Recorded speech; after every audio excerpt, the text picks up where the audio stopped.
Hey everyone, welcome to another exciting Scaling Brokerage Community podcast. Today we have a special guest, Russell. Russell, why don't you go ahead and introduce yourself, your company, and give a little bit of background about yourself. Well, Jason, thank you for having me, and appreciate the opportunity to be here. My name is Russell Dinstein. I'm a lifelong New Yorker, and I've been a real estate broker agent in New York City since 2013. And yeah, working on rentals, sales, commercial, a lot of things. And New York is a busy market, and it's very dynamic and complicated. And yeah, just happy to be here to talk about it. Okay, what's the name of your company? Name of our company is Sparrow Realty. All right. And then I'm sure our viewers are going to want to know this. Are you a Giants or Jets fan? This season? Neither. Well, I feel probably more towards the Giants, but I'm always a supporter of a New York team that does well. Okay. I know you guys had a tough season both ways. Knicks, I'm more into the Knicks if I had to pick a New York team. The Knicks are doing really good. Yeah, I like it. I'm sorry. Especially since you guys got Townsend. He's much better than Randall, but I was sad to see Devo go. I really like Devo. I'd like to get him back. Mm-hmm. All right, sorry. Well, we got to stick to the business at hand. I know listeners love to talk about sports. I could talk sports all day. I can talk sports. I can talk Real Housewives. You name it. I'm well-rounded. Yeah. All right. So I'm sure since 2013, that's 11, 12 years in the business. I'm sure you've navigated some challenges. Tell us about what your biggest challenge was as a broker owner and how you overcame it. Well, I think that, I've gone through different stages throughout my career. I think initially when I was starting out, activity was a challenge, where to get leads and get clients and customers and how to go after things the right way. As I got busier, then I think the challenge was what to prioritize and what to deprioritize. Some opportunities are better than others, but it's also how much money are you making, inclusive of how much time are you spending. So really more your dollar per hour. Mm-hmm. So really understanding that, what to chase and what not to. You can go after the whale, but if it's never going to close, then you shouldn't go after the whale. And if you're going to have the chance to make a $2,000 commission on a rental, but you're going to spend 70 hours on it, you probably shouldn't. I think as a broker, though, the challenge has been building systems, creating tools for the agent. Retention is always an obstacle that's in front of you as a broker. It's not just enough to get them in the door, but how can you keep them satisfied where they're earning enough and, they're happy with the culture and the systems and tools that you have. So just trying to create those platforms for agents to be successful, I think, is the biggest challenge of an agent broker. If you're not an independent one on your own, if you have agents under you. Okay. How many agents do you have under you? We have 10. I guess that includes me, and we're adding a new agent very soon. Okay. So you talked about systems. Are you guys do you guys rely on any type of AI, or are you just purely manual? We're not using AI too much. We're more manual. To me, AI is more of like a tool than a system. To me, the system is the whole thing. It's the process, it's the tools, and the people kind of all add up to a system. That's more what I mean by a system. Okay. So what I feel has been, go back to the challenges, is creating these processes in a written format that people can read and learn from without having to get intervention from me.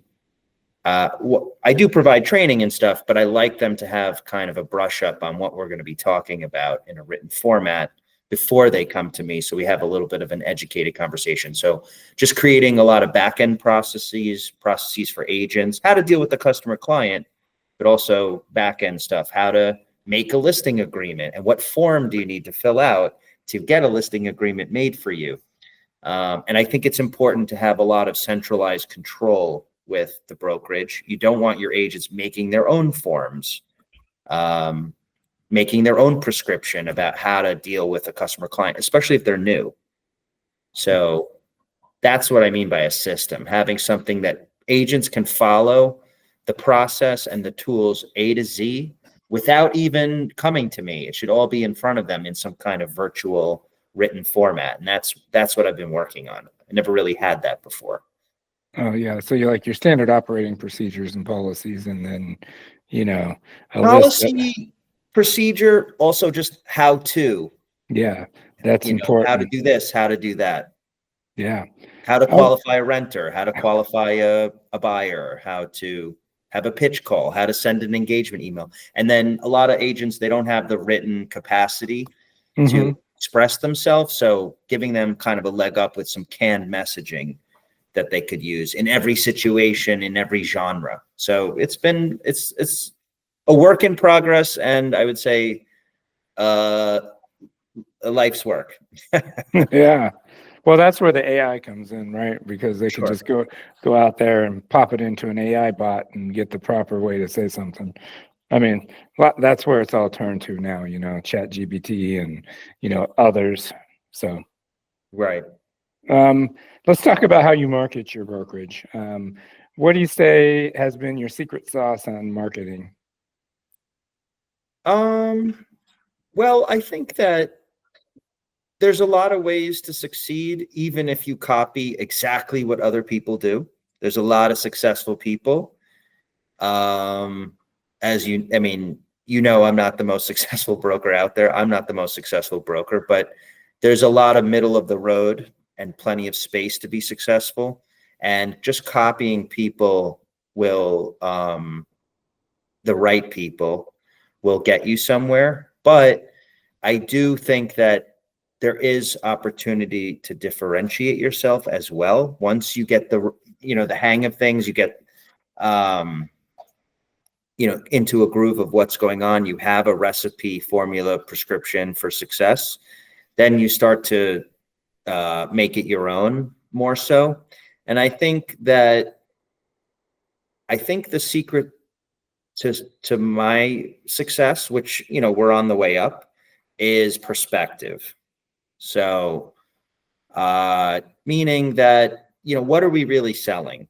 Are we selling the real estate? Or is it more about the client engagement process? Is it really how you deal with people? And I think at the end of the day, what you're really selling is experiences. You're selling positive experiences, and you're being a process expert. And things roll up into that, like client engagement, your communication, your transparency, and trying to differentiate yourself in the eyes of the consumer. So, there's things about, I probably don't say anything that's original, but maybe the way I've had people say to me, I've never been spoken to like that before. I've never heard this take on real estate. And, those are things that, make me feel good, and they resonate, and that tells me I'm on the right path. It's really the conversation that sets the tone with how you deal with your customers, clients, landlords, and things like that. Yeah. I always say, do you want to be a full service type of business, to where, I kind of relate it to a car wash. Do you want to go through a car wash that they do everything for you? Or do you want to drive it through yourself and have to clean it out yourself and vacuum it yourself? That's how I look at things. I do like driving through the car wash, though. I find that a lot of fun. So do I, but sometimes I like, when it comes to business, I like being that full service. Oh, no, So I'll get out at the end after and let them clean it, but I just want to go through the machine, you know? I know it's so cool. They have these new ones with all the cool lights and the different. It's kind of Yeah. cool. Yeah. All right. So let's talk about agent attraction side of things. What do you think and again, we'll just go back to it. What do you think your secret sauce is on attracting agents? What do you do better than other people, you think? Well, I think again, differentiation is important. And also your agent is your client. So perspective again. I used to look at the agent differently, and now I look at everybody as the client. So technically, Jason, you're my client, right? What do I need to do to make you happy? My colleagues here, my agents, they are my client. My family, my friends, they're all my client. And it doesn't mean I'm trying to sell them real estate. It means that they want something from me, and can I guess overperform with their expectations. Can I keep the expectations lower and then outperform? That's kind of what I try to do. So what does the agent need? The agent needs to be able to make a living. They want to have a place to hang their hat. You know, if they can stop by, they want to get out of the house. They also want to feel like they're getting good training support, that they're not venturing into real estate alone, because it can be a very scary, overwhelming thing for agents to have to deal with. Just trying to make money and succeed in real estate, and just knowing that someone has their back. And they want to be able to access things. I think a lot of people want to be independent. They don't want to be coddled. And can they, get the tools and training that they need to sort of chart their own path and be successful? Yeah. So 3 years from now, where do you see your brokerage with agent count? You said you're at 10. Where do you see yourself in like three Sure. to five years from now?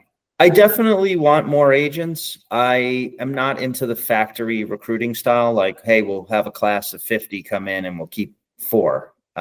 That's not really what I'm looking for.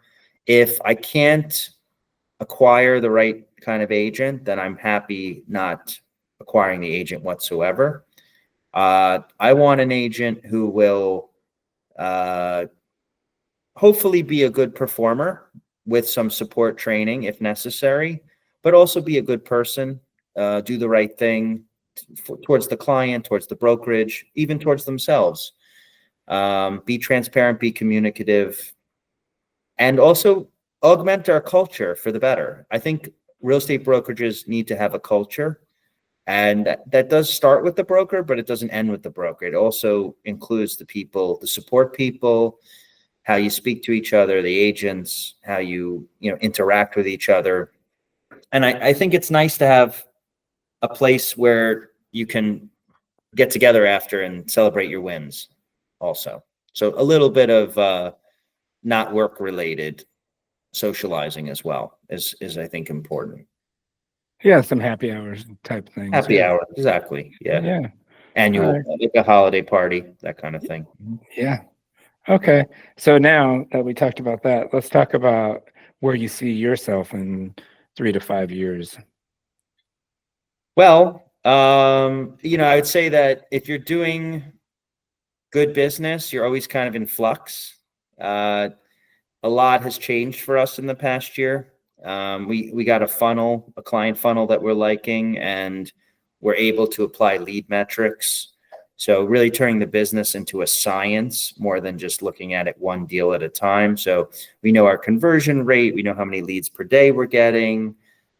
We can study the seasonality of deals and leads, and understanding our cost per lead, and also lead metrics by various websites, not just the overall, and cost per lead by website. So things like that. And also the people that we pitch, what our conversion rate is, if we pitch them on a landlord, rental listing, or if we pitch them on a buyer presentation or seller presentation, what is our conversion rate? So really putting a science to it. We do a lot of different things, like, we do rental tours where we take out a renter for the entire day. We have landlord listings where we're posting our exclusive listing online and trying to rent it. We work with commercial leasing. We just did a master lease assignment. We're pitching a resi sale next week for a condo. So working in a lot of different genres. And I think where I see myself, I'm always trying to improve. I'm always trying to get better, but I'd like to build a nice team that I enjoy working with, and that will help me scale up and take these opportunities, the volume of these opportunities that I expect to get head on. Yeah. Nice. All right. So this is my favorite part. Okay. My final 2 questions. Sure. Go back and tell your younger self before you became a broker owner.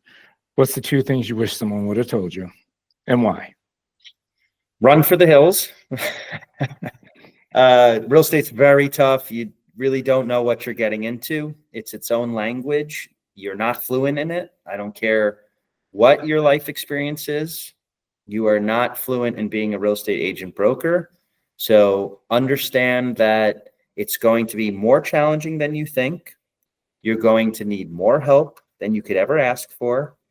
And make sure that if you're going into real estate, that you have some kind of a safety net, I'd say for 6 months at least to a year, where if you don't make any money, that you can still survive or enjoy life even. So make sure that you have that slush fund ready to go, because you don't know what's going to happen, and be prepared to invest money in your business too. Money and time. And you were working that hourly job or that salary job where you were working 40 hours a week. Well, this is different. You don't get paid for your time. It's a different mindset. You get paid when you do a transaction successfully. When is that going to be? What does your pipeline look like? So be prepared to work 60 hours or 80 hours a week until you get your first deal. You may have to put in a little bit more time than you would in your position that you get paid for, your time. So that's kind of would be my advice. Nice. Good advice. Pick the right broker. Pick the right broker. I want to say this, actually. There's 2 reasons why agents fail, in my opinion.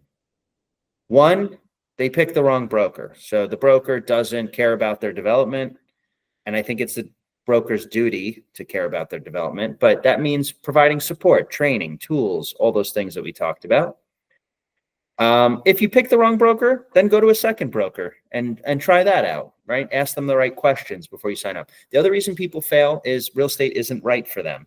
They don't realize how hard it's going to be. So the passion, the engine that comes from within is missing. They're not up for the challenge. So if they're up for the challenge and they pick the right broker, there should be no reason why they can't succeed. Okay. All right. So this is your time to give the shout outs to your company, your socials, your company name, website, phone number, all of that. All right. Go for it. I don't know. What do people normally say? Just hey, Red Sparrow Realty. My social is this, I'm on Instagram at this, Facebook. Sure. My webpage is this. My phone number is this. If you need anything in New York, give me a call. Okay. So Jason, again, thank you for having me on your podcast. I really enjoyed this. I'm Russell Dinstein, principal broker of Red Sparrow Realty. We're on LinkedIn, Twitter, Instagram, Facebook, a few other places. Our website is www.redsparrowrealty.com. We're based in Manhattan. Our phone number is 212-601-2686. You can call, text. You can send me an email as well through the website. If you ever come to New York, if you know someone looking to buy, rent, sell, anyone who just needs help and has questions about their apartment process or commercial process in New York, please give us a call and send us an email.